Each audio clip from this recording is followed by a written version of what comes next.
अस्सलाम वालेकुम नाज़रीन इकराम, मैं हूं नजमुल सलीम भट्टी और आप देख रहे हैं डीए न्यूज़ फेसबुक और यूट्यूब चैनल।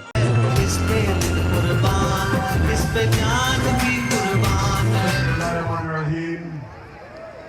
इय्याका नअबुदु व इय्याका नस्तईन।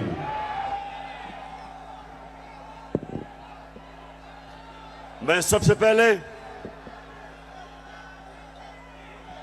अपने पिंडी के एमएनएज, मेरे एमपीज, मैं आप सबको मुबारक देता हूं, खराज तहसीन पेश करता हूं कि आपने इतने थोड़े वक्त पे ये जलसे को ऑर्गेनाइज किया और माशाअल्लाह लियाकत बाग में इस तरह का जलसा, इस तरह की रौनक, मैं आप सबको, आपको भी, मेरी बहनों को भी, नौजवानों को भी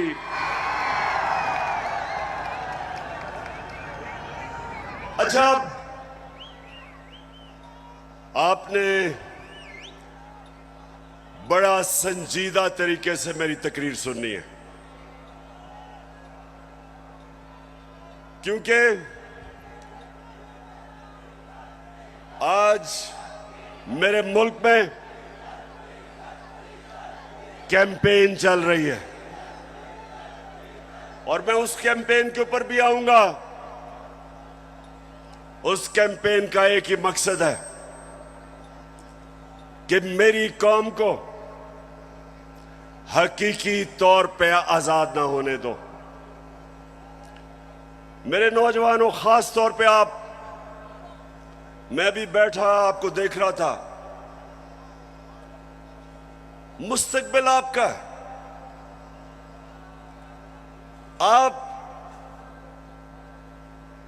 आपने ये फैसला करना है कि क्या हमने उस पाकिस्तान में बड़ा होना है जिसकी ख्वाब देखी थी इल्लामा इकबाल ने और जिसके लिए जदोजहद की थी कायद आजम ने, या वो पाकिस्तान जिधर कमजोर के लिए एक कानून, ताकतवर कानून से ऊपर कमजोर अपने हकूक ढूंढता है और ताकतवर सारे कानून तोड़ता है। ये पाकिस्तान जिस तरफ जा रहा है, मेरे नबी सल्लल्लाहु अलैहि वसल्लम ने तकरीबन 1500 साल पहले कहा था कि तुम्हारे से पहले बड़ी कौमें तबाह हुई। जो कमजोर जब चोरी करता था तो जेल में डाल देते थे, लेकिन जब ताकतवर जुर्म करता था तो वो माशरा उनको नहीं पकड़ता था, कौम तबाह हो जाती थी। आज अगर हमारी कौम एक अजीम कौम नहीं बन सकी तो वो जो मेरे नबी सल्लल्लाहु अलैहि वसल्लम ने 1500 साल पहले कहा था, उस वजह से नहीं हो सकी। जिस मुल्क के ऊपर उसका सारा करप्ट टोला डाकू ईवानों में बैठ जाए और आम आदमी अपने बुनियादी हकूक की तलाश में हो, जितनी मर्जी चोरी करनी है बड़ा डाकू चोरी करे, उसको पाकिस्तान का जब निजाम, इंसाफ का निजाम नहीं पकड़ता, उस मुल्क का कोई मुस्तकबिल नहीं है। इसलिए मैंने अपनी हकीकी आजादी की तहरीक का आगाज जो आज मैं शुरू कर रहा हूं, मैंने लियाकत बाग से किया, क्योंकि ये एक ऐसा तारीखी जगह है कि जो पाकिस्तान की मूवमेंट में कायद आजम के साथ लियाकत अली खान खड़े हुए थे, उनकी शहादत यहां हुई थी। मैं ये चाहता हूं कि मेरी सारी कौम आज तैयार हो जाए, जिस जदोजहद के लिए मैं आज आपको निकालने आया हूं, क्योंकि ये आपके मुस्तकबिल का मसला है। इमरान खान का तो अल्लाह सब दे चुका है, वो तो उसका बार बार शुक्र अदा करता है कि जाती तौर पे तो अल्लाह ने बड़े करम किए मेरे पे। लेकिन मुझे आपकी फिक्र है पाकिस्तानियों, जो आज मुल्क से हो रहा है, मुझे आपकी फिक्र है। चोर डाकू जब मुल्क की क़यादत पे बैठे हों और यहां ताकत में वो लोग हों जो जाती मफादात के लिए और अपनी अना के लिए मुल्क के मुस्तकबिल को तबाह करते हैं, इनको सिर्फ अवाम की ताकत शिकस्त दे सकती है।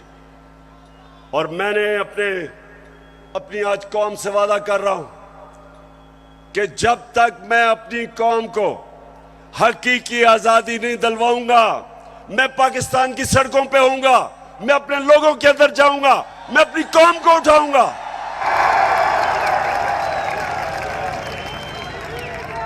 क्यों? नौजवानों सुनो, क्यों इमरान खान को हटाने की जरूरत पड़ी? क्यों बैरूनी साजिश, क्यों बैरूनी साजिश से इमरान खान को हटाया गया? जरा सुने वजह क्या थी। क्या इमरान खान मुल्क के पैसे चोरी करके बाहर बड़े बड़े महल्लात खरीद रहा था? क्या ये मुल्क के पैसे मनी लॉन्ड्रिंग कर रहा था? क्या लोगों की जमीनें चोरी कर रहा था, कब्जे कर रहा था, फैक्ट्रियां बना रहा था? मैंने जितनी देर क़यादत की, इससे कम टाइम पे, जब नवाज शरीफ 1990 में आया था, 17 फैक्ट्रियां बना चुका था। 17 फैक्ट्रियां बना चुका था। मैं सिर्फ क्यों निकाला नवाज शरीफ को? क्यों निकाला? क्योंकि उसने चोरी की थी। लेकिन इमरान खान की रिजीम चेंज क्यों की गई? क्योंकि वो अमेरिका की नौकरी नहीं करना चाहता था। वो एक आजाद फॉरेन पॉलिसी बनाना चाहता था, जिसका मेरी बहनों और नौजवानों समझो आजाद फॉरेन पॉलिसी क्या होती है। वो फॉरेन पॉलिसी होती है जो अपने अवाम की बेहतरी के लिए होती है, जो फॉरेन पॉलिसी दूसरे मुल्कों के मफादात की हिफाजत करने के लिए होती है और अपने लोगों को दूसरों के लिए कुर्बान करने के लिए होती है। उस फॉरेन पॉलिसी के खिलाफ मैं आया था। मैं ये नहीं चाहता था कि अमेरिका की जंग में मेरी कौम जाए और 80,000 मेरे लोग उस जंग के अंदर कुर्बान हो अमेरिका के लिए। मैं नहीं चाहता था कि अगर आप अमेरिका अफगानिस्तान में यहां से हमारे ऊपर से कोई कार्रवाई करे, मैं नहीं चाहता था कि मेरा मुल्क मुलव्वस हो उसमें। क्योंकि मैं क्यों चाहूं कि अफगानिस्तान से हमारे ताल्लुकात खराब हो? मैं चाहता हूं कि मेरी फॉरेन पॉलिसी हो जो मेरे लोगों की बेहतरी में हो। अगर रूस से मुझे 30 या 40% कम कीमत पे तेल मिलता था और मैं अपने लोगों को सस्ती पेट्रोल और फजलुर रहमान दूं, तो मैं क्यों ना दूं?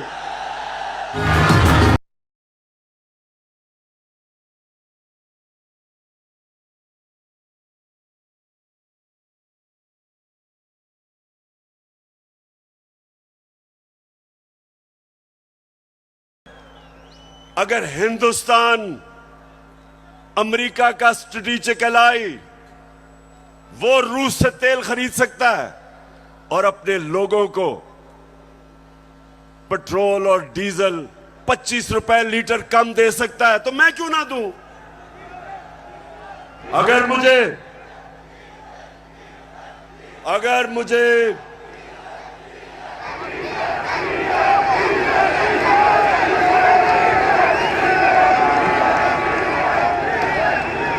सुने नौजवानों, ये जरूरी है सुनना। देखें, अब आप समझ जाए, आजाद फॉरेन पॉलिसी है हिंदुस्तान की। उनका मुल्क सारे फैसले करता है अपने लोगों की बेहतरी के लिए। हमारे यहां जो गुलाम बैठे हुए थे, फैसले करते हैं दूसरे मुल्क के लिए, अपने लोगों को कुर्बान करते हैं। हम दूसरों की जंगों में शामिल होके अपने मुल्क की तबाही करते हैं। सबसे ज्यादा जो लोग बात नहीं करते, अमेरिका की जंग में जो कबायली इलाके के लोगों से जो जुल्म हुआ, जिस तरह सारा कबायली इलाका उजड़ा, 400 ड्रोन अटैक हुए, औरतें बच्चे मारे गए, उनकी जंग की वजह से 35 लाख कबायली इलाके के लोग नकल मकानी कर गए। कौन जिम्मेदार है? सिर्फ इसलिए कि यहां थोड़े साहिब इख्तिदार बैठे हुए थे, जिनको थोड़े डॉलर मिलने थे, जिन्होंने थोड़े से डॉलरों के लिए अपने मुल्क को वो नुकसान पहुंचाया जो अभी भी कबायली इलाका नहीं उस नुकसान से बचा। दूसरी चीज, मैं हमेशा कहता था कि अफगानिस्तान में जो अमेरिका गया है, इसका कोई मिलिट्री हल नहीं है, डायलॉग से मसला हल होगा। और यह पसंद नहीं था उनको। और आखिर में मैंने, जब वो अमेरिका वहां से गया, तो उनके भी लोगों ने कहा कि जो मैं कहता था ठीक, लेकिन उनको पसंद नहीं है। उनको आदत पड़ी हुई थी शहबाज शरीफ जैसे गुलामों की, और नवाज शरीफ जो सदर ओबामा के सामने पर्ची पढ़ के थैंक यू कहता था।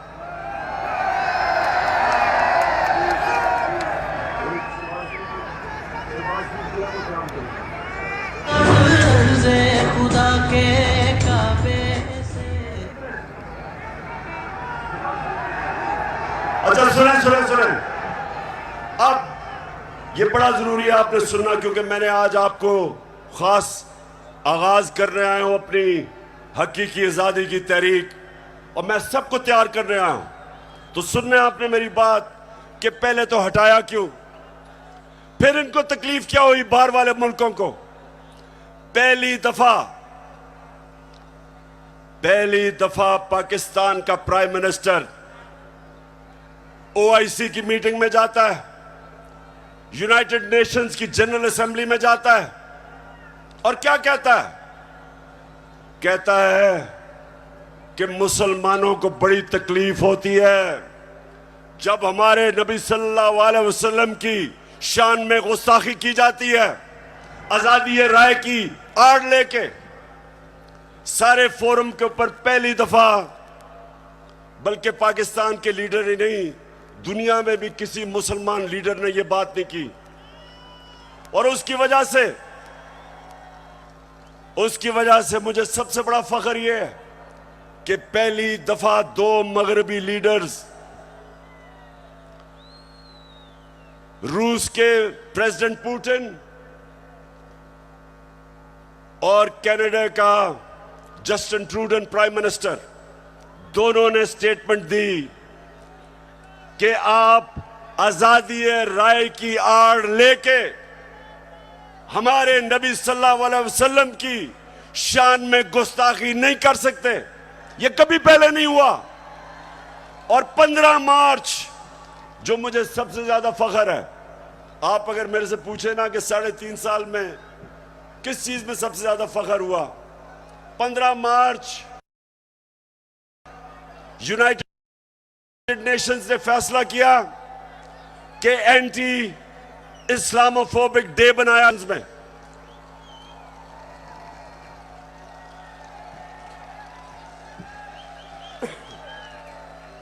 तो मेरे पाकिस्तानियों, ये वो लोग जो आदी हुए थे, वो तिफल क्या गिरेगा जो घुटनों के बल चले,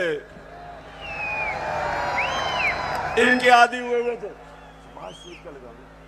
आदी हुए थे, उनको पसंद नहीं आया। ये पूरा साजिश हुई।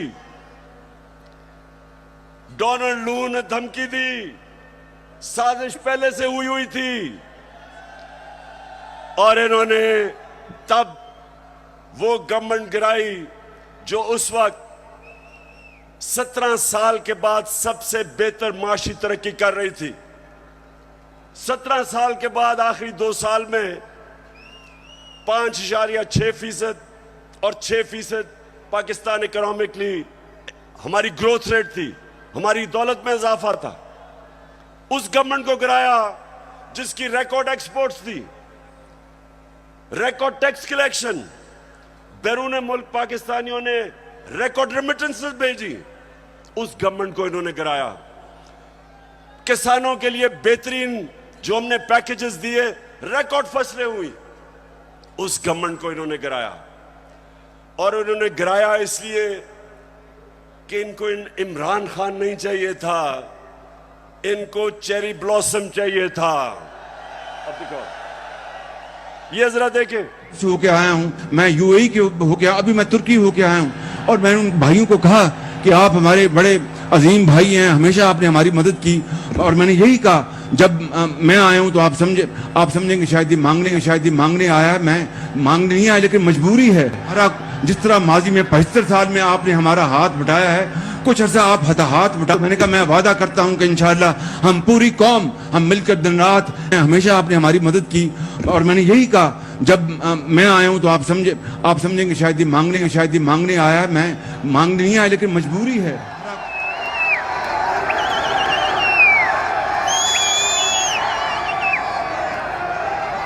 तो मेरे नौजवानों, मैं इसलिए आपके पास आया हूं, मैं भी मांगने नहीं आया, मैं आपको तैयार करवाने आया हूं कि अगर इस वक्त मेरी कौम खड़ी नहीं होगी, इस तरह के लोगों की गुलामी करेंगे जो कहता है कि जी हम तो भिखारी हैं, बेगर्स आर नॉट चूजर्स। तो मैं, अब सुने जरा मेरी बात, मैं अगली बात करना चाहता हूं।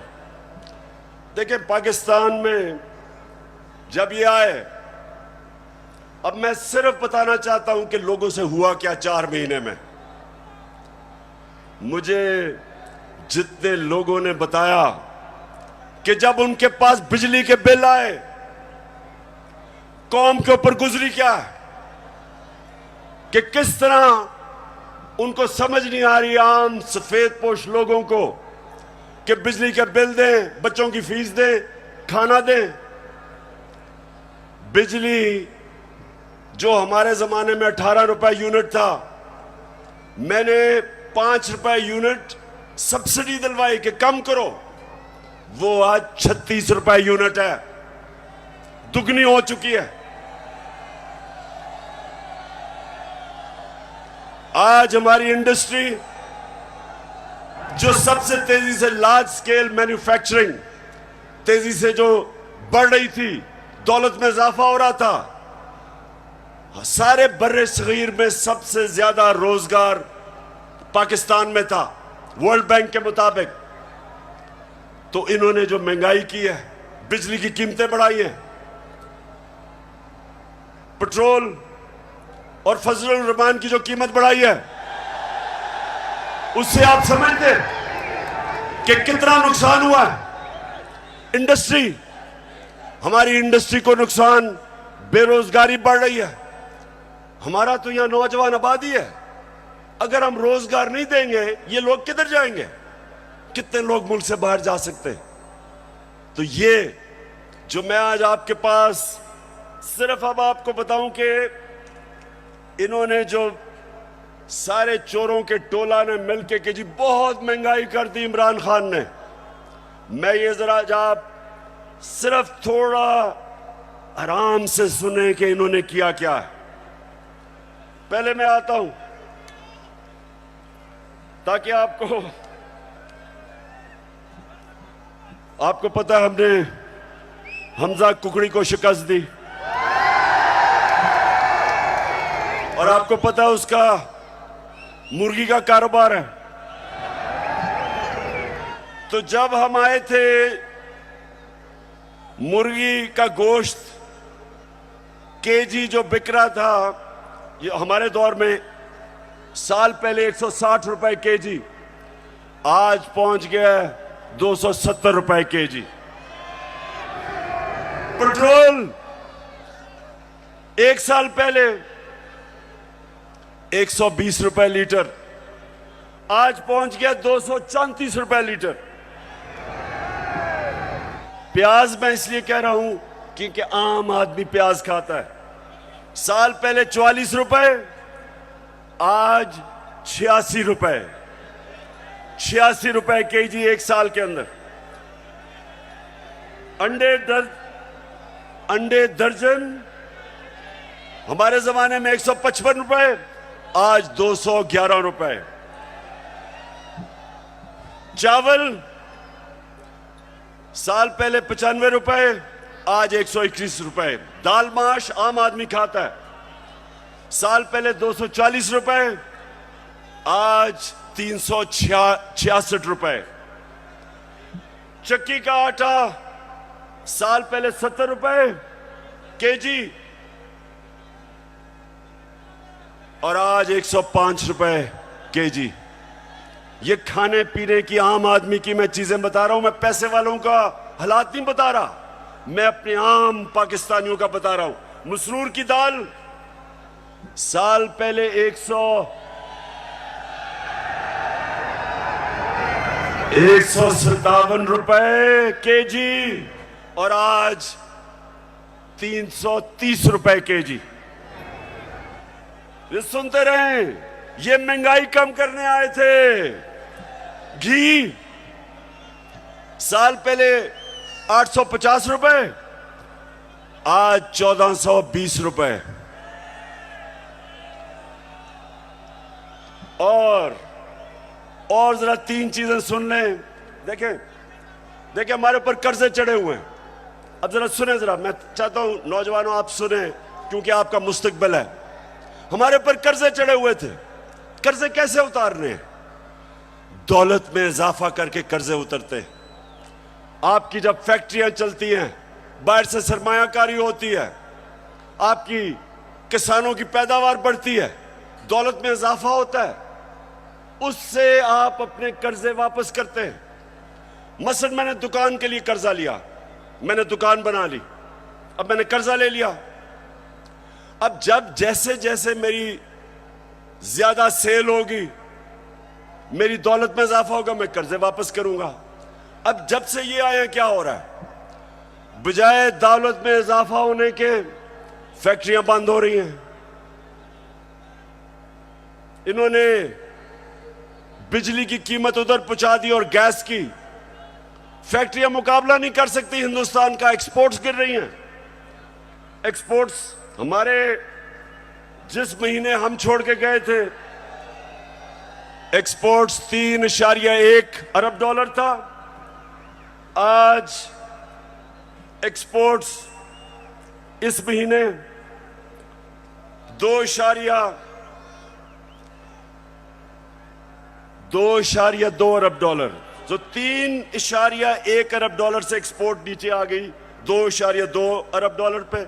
रेमिटेंस जो बैरून मुल्क पाकिस्तानी पैसा भेजते हैं, हमारे आखिरी महीने में 3.1 अरब डॉलर, वो नीचे आके 2.5 अरब डॉलर पे आ गई। मतलब कि दौलत में इजाफा नहीं हो रहा, कर्जे बढ़ते जा रहे हैं।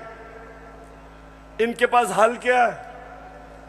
आर्मी चीफ से टेलीफोन करवा रहे हैं सऊदी अरेबिया को कि जी पैसे दे दो, क्योंकि इनको तो सारे समझते हैं कि चोर है ये, इनको तो पैसे कोई नहीं देता। तो आर्मी चीफ अमेरिका को कभी टेलीफोन कर रहा है, कभी यूएई को कर रहा है, कभी सऊदी को कि जी पैसे दे दो। तो इससे क्या होगा? वो तो कर्जे देंगे, कर्जे बढ़ते जा रहे हैं, कर्जे वापस कैसे करने हैं, दौलत में तो इजाफा नहीं हो रहा। और इसलिए मेरे पाकिस्तानियों, इसलिए मैं इनको कहता हूं कि एक ही तरीका है इस मुल्क को इस दलदल में जो घुसा रहे हैं निकालने का, और वो है साफ और शफाफ इलेक्शन। एक ही रास्ता है। लेकिन ये सारे खौफजदा हैं। इन्होंने जब हुकूमत गिराई, नौजवानों सुनो, हुकूमत जब गिरवाई, इनका ख्याल था पार्टी का जनाजा निकल गया। उसके बाद जब पब्लिक सड़कों पे आ गई, इन्होंने 25 मई को हमारे ऊपर जुल्म किया दहशत फैलाने के लिए। उसके बाद 17 जुलाई को बाय इलेक्शन हुआ पंजाब का, हमजा कुकड़ी फारग हो गया, हम जीत गए। सितम के कोहे गरा रूई की तरह उड़ जाएंगे हम महकूम के पांव तले।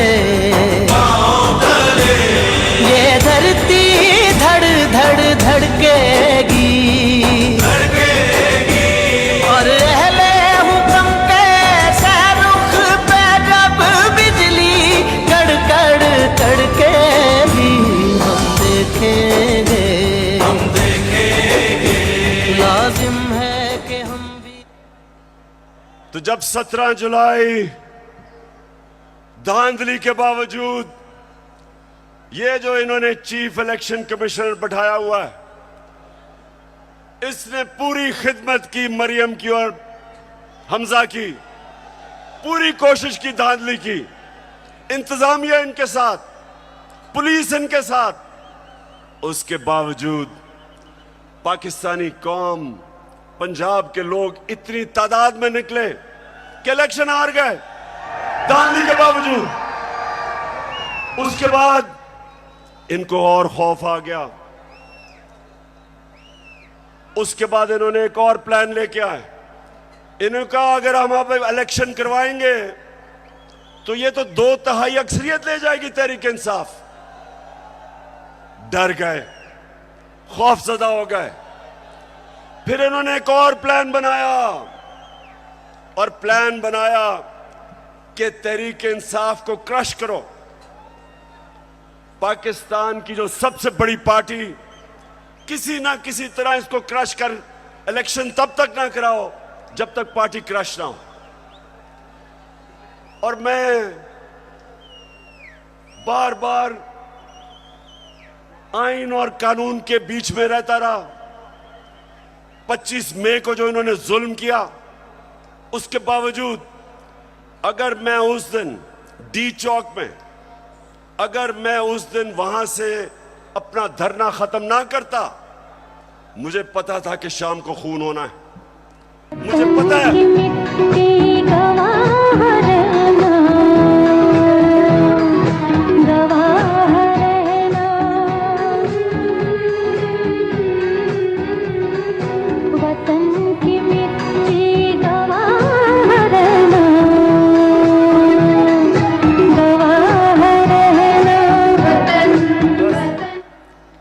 तो मैंने वापस इसलिए 25 मई को मैंने धरना इसलिए खत्म किया कि मैं नहीं चाहता था कि यहां तोड़ फोड़ हो, मैं नहीं चाहता था मुल्क में इंतशार हो, मैं नहीं चाहता था कि मेरे मुल्क को नुकसान हो।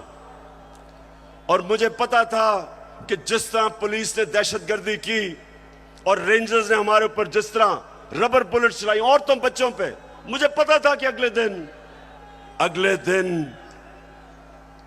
दिन इंतशार होना था। मेरे ऊपर केसेस कर दिए, 16 FIR मेरे पे काट दी। उसके बाद इन्होंने क्या किया, जरा गौर से सुने ताकि मैं आपको अपना अगला लाएअमल बताऊं। इन्होंने किया क्या, इन्होंने उसके बाद फैसला किया कि तहरीक इंसाफ को दबाया जाए। हमारे वर्कर्स के ऊपर एफआईआर्स, धमकियां।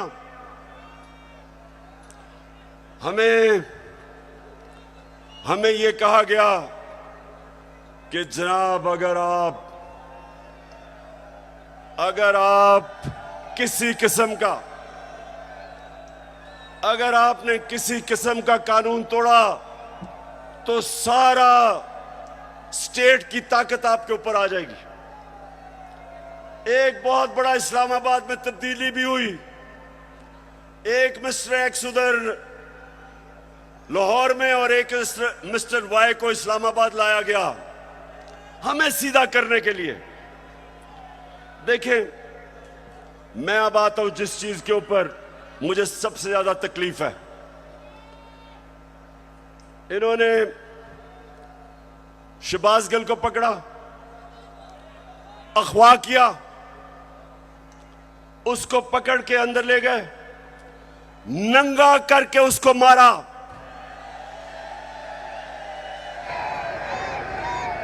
दो तीन दिन तक मुझे तो पता नहीं चला। जब मेरे वकील मिलने गए, उन्होंने मुझे आके बताया कि उन्होंने उसका क्या हशर किया। अब शहबाज गिल, जरा मैं सारे पाकिस्तानियों का तो जरा गौर से मेरी बात सुने। वो एक प्रोफेसर है, वो अमेरिका में कॉलेज में पढ़ाता है। वो अपने मुल्क के लिए आया कि यहां वो भी एक नए पाकिस्तान के लिए जद्दोजहद करेगा। उसका कितना बड़ा जुर्म था, कितना बड़ा जुर्म था कि पहले उसको उठा के उसकी गाड़ी का शीशा तोड़ा, उसको उठा के ले गए। उसके ड्राइवर की बीवी को उठा लिया, 10 महीने की बेटी उसको ले गए और उसको नंगा करके इन्होंने उसको मारा, उसकी तस्वीरें बनाई। जब वो ज़हनी तौर पे जब वो डिस्टर्ब हुआ तो उसकी तस्वीरें बनाई। मैं, वो लोग जिन्होंने ये किया, मैं उन सारों को आज उनसे मुखातिब हूं कि आप सोचें कि आपसे ये होगा, कभी हुआ तो आपके और आपकी फैमिली के ऊपर क्या गुजरेगी। सोचें, एक इंसान की आप डिग्निटी खत्म कर रहे हैं। उसको, जानवर भी इस तरह की हरकतें नहीं करते। अल्लाह कुरान में कहता है कि मैंने इंसान को वो सलाहियत दी है कि फरिश्तों से भी ऊपर बना दिया, लेकिन साथ वो ये भी कहता है कि जब इंसान गिरता है वो जानवरों से भी नीचे चला जाता है। ये जो इन्होंने किया है, ये जानवरों से भी नीचे चले गए हैं। खुदा के काबे से सब बुत उठवाए जाएंगे, हम रह ले सफा।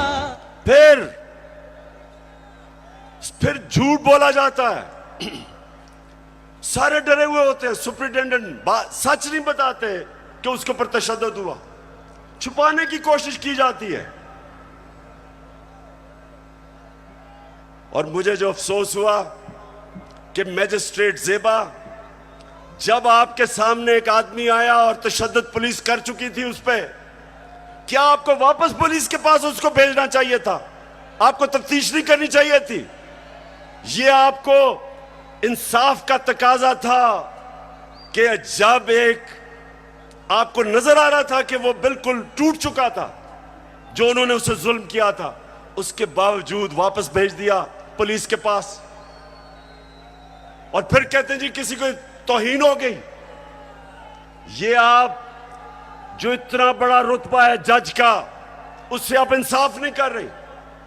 और जो आईजी और डीआईजी इस्लामाबाद, इनके ऊपर, दोनों के ऊपर केसेस हमने दर्ज करवाए हैं, अब इनके ऊपर एफआईआर कटवाई है। और मैं सारी अपनी कौम को कहता हूं कि ये आजाद मुल्कों में ऐसी चीजें नहीं होती। सिर्फ गुलाम मुल्कों में, जिधर आपके हकूक नहीं होते, जिधर इंसाफ नहीं होता, जिधर आइन की और कानून की बालादस्ती नहीं होती, उन कौमों में यह होता है, वहां लोग गुलाम होते हैं, वो कभी ऊपर नहीं आ सकते। जिस कौम के अंदर इंसाफ नहीं होता वो कभी ऊपर नहीं आती। नबी सल्लल्लाहु अलैहि वसल्लम ने मदीना में लोगों को इंसाफ दे के आजाद कर दिया था। उन्होंने सबको कानून के सामने एक बराबर खड़ा कर दिया था। कोई ताकतवर किसी कमजोर पे जुल्म नहीं कर सकता था, इसलिए वो आजाद हो गए थे। हमारा हर जगह ये जो शहबाज गिल का केस है कि नवाज शरीफ ने उससे बहुत बुरी बातें पाकिस्तानी फौज के खिलाफ की है। देखें जरा इनकी टेप से इन्होंने जो क्या क्या कहा हुआ है पाकिस्तानी फौज के ऊपर। नवाज शरीफ ने, ख्वाजा आसिफ ने, मरियम ने, उनको क्यों नहीं पूछते? क्योंकि वो ताकतवर हैं। वो बेचारा अमेरिका से आया था, कहा कि उसको पूछने वाला कोई नहीं, उसको इस तरह अपने जलील करके। और मुझे शर्म आती है कि हमारे मुल्क में इस तरह की इंसानों को जलील किया जाता है। और इंशाअल्लाह इसका हम पूरा कानूनी तौर पे हम पूरा इंसाफ लेके रहेंगे इसके ऊपर। बाजवा साहब, आपने हमारी अच्छी भली चलती हुकूमत को रुखसत करवाया, जजों से जोर जबरदस्ती से फैसले आपने लिखवाए। जनरल बाजवा साहब, आपको 2018 इलेक्शन में अवाम के मैंडेट की चोरी का हिसाब देना है। हाँ, नवाज शरीफ ने ये जरूर किया कि उसने किरदारों और इदारों के दरमियान एक वाज़ेह लकीर खींच दी है। एक या दो अफराद इदारा नहीं हुआ करते, एक या दो अफराद इदारों की बदनामी का बायस बना करते हैं।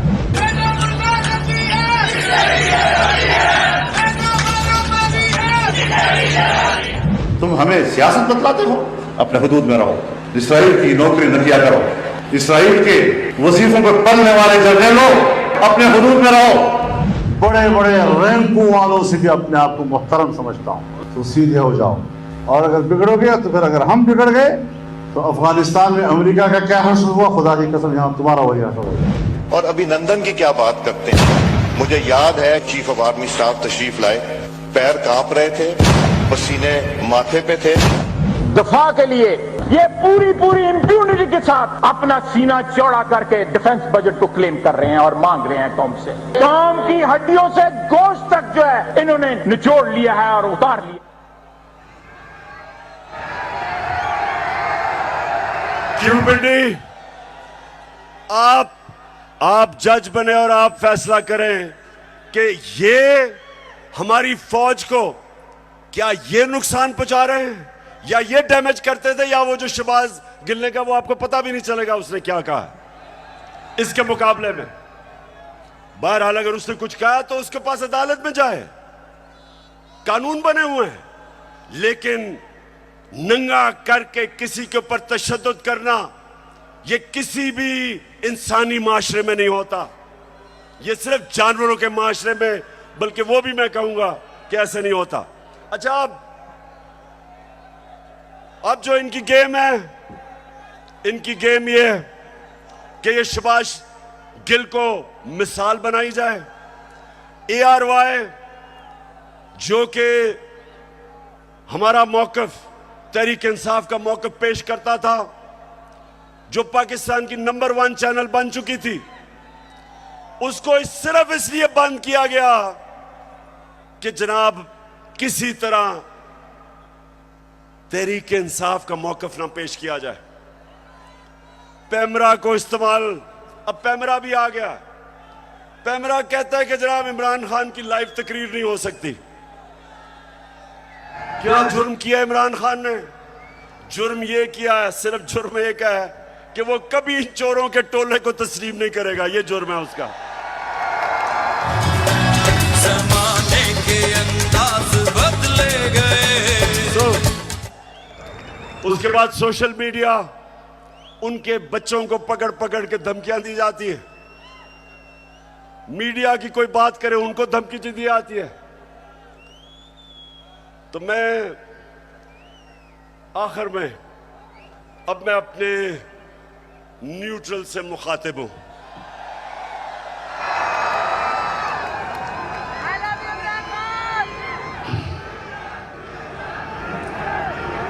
मैं सबसे पहले आपको यह बताना चाहता हूं, वो वाले जो 4 लोगों की इनकी स्टेटमेंट है ना,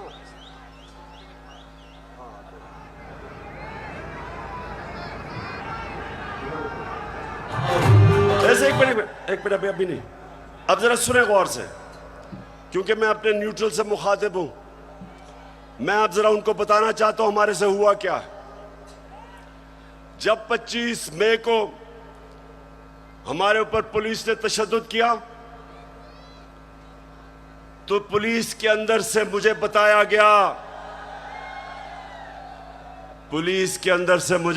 गया, कि जनाब ये पीछे से हमें हुक्म था, यानी कि न्यूट्रल्स का प्रेशर था कि इनको फेंटा लगाओ। जरा सुनते जाए, मैं इस मुल्क के अंदर मेरा जीना मरना है, मैं कोई बाहर नहीं भागूंगा, मेरी कोई बाहर जगह नहीं है, मेरा जीना मरना यहां है। और शायद बाकियों से ज्यादा मुझे इस मुल्क की फिक्र है। तो मुझे ये कहा गया कि ना जनाब हमारे पीछे से प्रेशर है। फिर ये जो चीफ इलेक्शन कमीशन हर फैसला हमारे खिलाफ दे रहा है, पूरा ये जो मुझे डिस्क्वालीफाई करने की कोशिश है, अंदर से पैगाम आता है कि जी मैं तो वो तो कुछ नहीं कर रहा, पीछे से प्रेशर है बूट का। फिर सुनते जाएं, हमें ये जो ऑपोजिशन है, ये जरा मैं चाहता हूं सुने कि बदनाम कौन कर रहा है हमारी फौज को। ये अभी ये जो पुलिस वाला जो हुआ शहबाज गिल से, हमने पुलिस से पूछा तुमने तशद्दुद, हमें तो पता ही नहीं जी, पीछे से हुआ है कुछ, वो भी आपकी तरफ कह रहे हैं। तो जो भी हो रहा है आज पाकिस्तान में, जो गलत काम होता है आपका नाम लग जाता है। अब जरा ये सुने कि ये जो आपके इस वक्त खैर ख्वाह बैठे हुए गवर्नमेंट में, ये क्या कहते हैं, जिनकी वजह से होता है, जिनकी मदद से होता है, हम उनकी मदद नहीं लेना चाहते और हम चाहते हैं कि अगली हुकूमत का फैसला पाकिस्तान की आवाम करे। किसी के अदम एतमाद सौदे के बगैर मुमकिन नहीं होती। यहाँ पर अदम एतमाद का जो निज़ाम है इस्टेब्लिश के बगैर मुमकिन नहीं है। कोई डील करके इक़्तिदार नहीं चाहते। पाकिस्तान में तहरीक अदम एतमाद उस सूरत में अमूमन कामयाब होती है जब इस्टेब्लिशमेंट आपकी पुष्ट पे हो। इस्टेब्लिशमेंट करती है, वो डील का नतीजा होता है। जब भी अदम एतमाद से होते हैं तो यकीनन डील करती है। इस्टेब्लिशमेंट के बगैर अदम एतमाद की तहरीक को कामयाब नहीं किया जा सकता, क्योंकि इस्टेब्लिशमेंट भी एक तीसरी कुव्वत के तौर पे या चौथी कुव्वत के तौर पे पार्लियामेंट में यानी बकलम खुद जो है मौजूद है।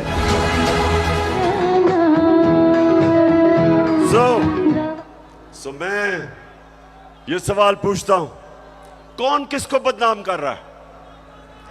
और उसके बाद जरा सुनते रहे,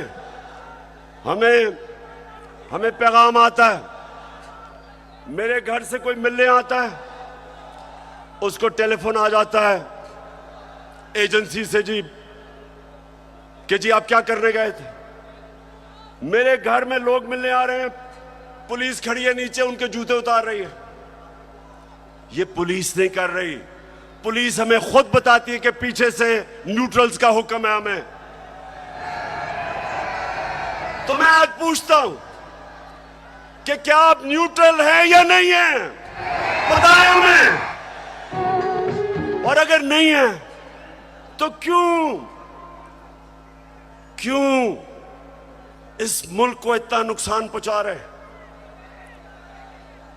अगर इन लोगों के साथ आपने खड़ा होना है तो क्या आपका ख्याल है कि जो कौम 30 साल से इनको चोर समझती है, वो क्योंकि आज आप इनके साथ खड़े हैं, वो इनको पाक कर देगी, वो मान जाएगी कि ये नहीं, चोर नहीं है? आपको भी नुकसान पहुंच रहा है। मैं आज इसलिए कह रहा हूं सब कुछ कि मुझे पता है प्लान क्या बना हुआ है।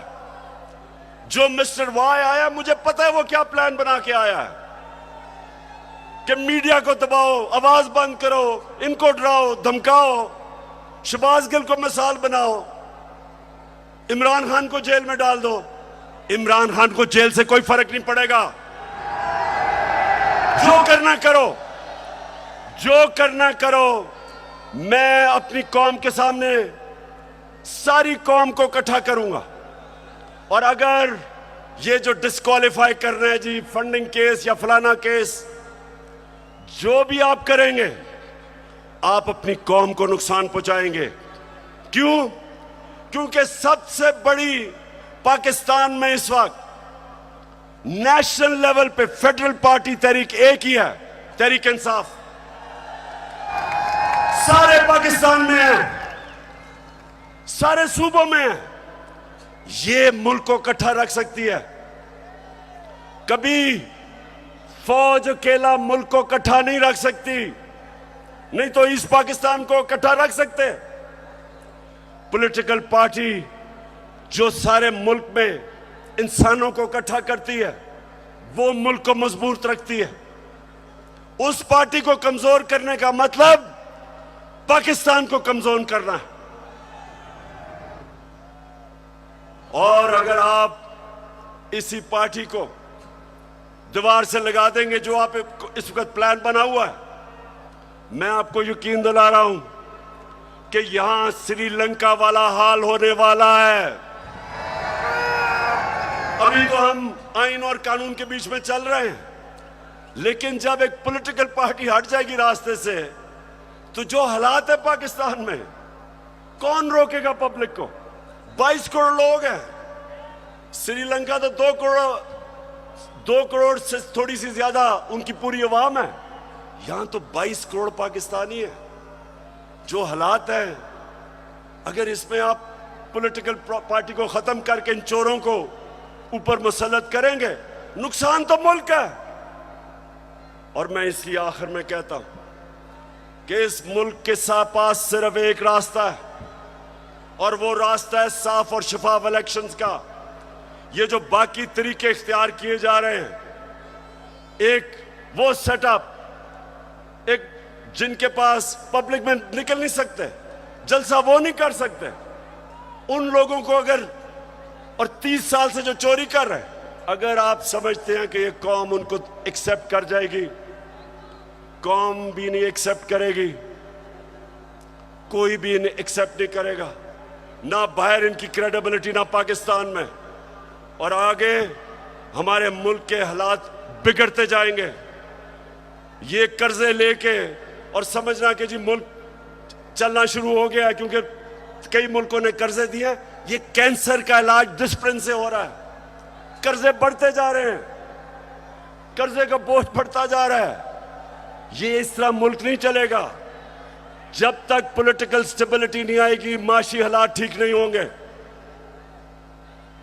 तो मैं आखिर में अपनी तकरीर खत्म करने से पहले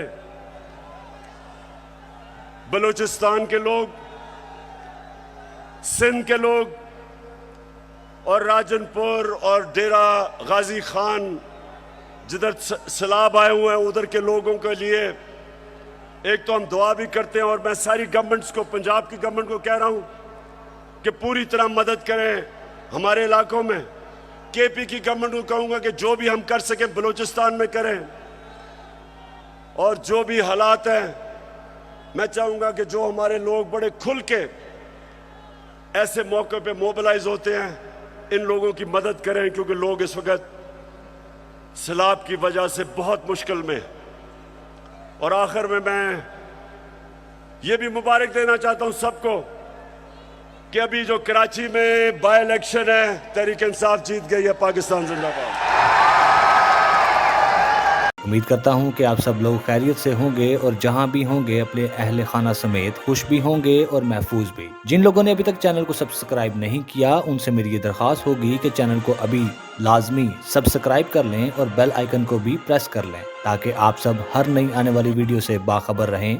हमारी पूरी कोशिश है कि आप तक मुख्तलिफ ज़राए से हासिल की गई हर वो खबर पहुँचाई जाए जो सिर्फ और सिर्फ हकीकत पर मबनी है, जिसका किसी किस्म की सनसनीखेज मवाद से कोई ताल्लुक ना हो। नाज़रीन करम, अपनी कीमती राय का इजहार नीचे दिए गए कमेंट बॉक्स में ज़रूर कीजिएगा। वीडियो पसंद आई तो लाइक और शेयर करना मत भूलिए। इसके साथ ही मुझे दीजिए इजाज़त। मिलते हैं अगले खबरनामे के साथ। अपना और अपने अहले खाना का ख्याल रखें। अल्लाह आप और हम सब का हामी व नासिर हो।